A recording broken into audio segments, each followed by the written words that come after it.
Hey, pause YouTube, 6 Hacks here. Happy guys, today week 10 of Pokemon Full Glory Season 2. Of course, if you guys are excited for this, make sure to hammer that like button down below. Now, if you may have missed my team building video for this match, a link to that should be down in the description so you guys can get a better understanding as to why I brought the Pokemon that I brought and what exactly I was expecting going into this battle. We are facing the Montreal Toucannons, which their channel links as well as a link to P4G will be down in the description. Now, unfortunately, we did end up just barely losing week 9, so hopefully we can make a comeback in week 10. I do want to apologize for this being post-com. Just would have not rather live recorded this battle because I feel like I focus better when I don't live narrate, and I can just 100% just focus on the battle when I don't live narrate. So yeah, that was kind of my thought going into the battle, so hope you guys don't mind. Hopefully next week will be live. However, though, going into this game, the biggest threats I saw on my opponent's side of the field were easily going to be the Kyurem and the Mega Heracross. If I allow them to get a free switch in too many times, that could be a little bit detrimental to me going into this game, so really have to be careful with those. Also, I need to make sure that the Necrozma does not just freely set up, and I was very happy to see him not have the circuitries, which is really good because now that means he's got one less setup month. So he ends up leading off with the Staraptor, as I'm going to be leading off with my Garchomp. Turn 1, it turns out that not only is this Staraptor scarfed, but he has the final Gambit, and I am really upset about this because the original version of this team had max HP Garchomp, which means if I had kept the max HP on my Garchomp, I would have been able to get on my Stealth Rocks. Although it's entirely not that bad because on the double down, I can bring in my Aerodactyl. This does outspeed everything that he has on his team. I can taunt whatever it could potentially set up Trick Room as well. As he ends up bringing in the Kyurem, I'm going to go straight for the Adamant Stab super effective Stone Edge as he lives on 1 or 2% HP, and it was not only a roll for me to knock him out with the Stone Edge, but it's also a roll for a modest Ice Beam Kyurem to knock out a max HP Aerodactyl. So as you guys can see, things are literally not going in my favor, so I have to bring in my Raichu here and just go for the Focus Blast. I didn't want to bring in Cobalion because that would have potentially invited his Arcanine to come in. At least by bringing in Raichu, I can kind of play some mind games and put him in a position of where he can't really safely switch anything into a Thunderbolt.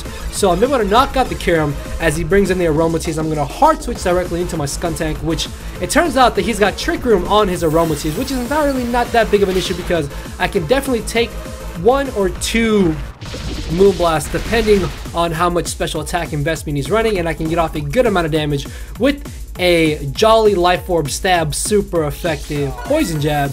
I do end up getting the poison here, but that poison honestly does not even matter in this battle, as you guys will come to find out. I guess it is nice to kind of nullify the leftovers, but it really doesn't end up playing too much of a role. As this turn, I'm going to try to switch into my Klefki in hopes that he would just try to be aggressive and go straight for the Moonblast again.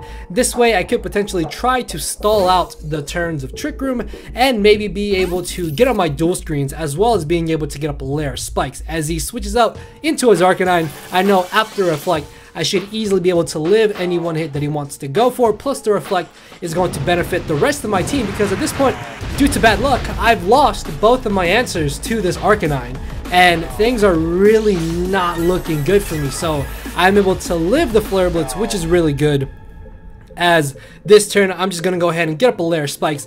This way I can at least start getting off some nice little residual damage on the rest of his team, as he's going to go ahead and finish me off with another Flare Blitz.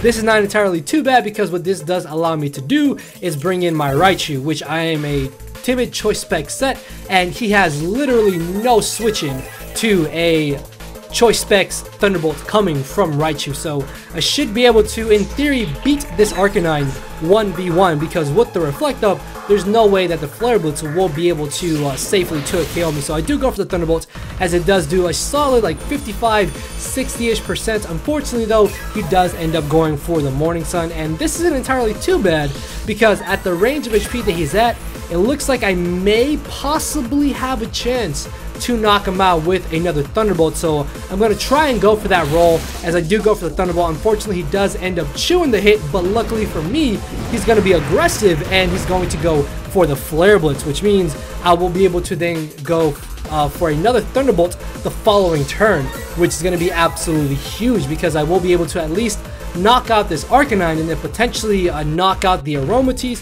If he does end up trying to bring in the Necrozma, I can still get off a huge amount of damage on that, as he is going to actually switch out here, saving his Arcanine, which I mean I guess isn't that big of an issue because he is gonna get knocked out by the spikes on his next switch in.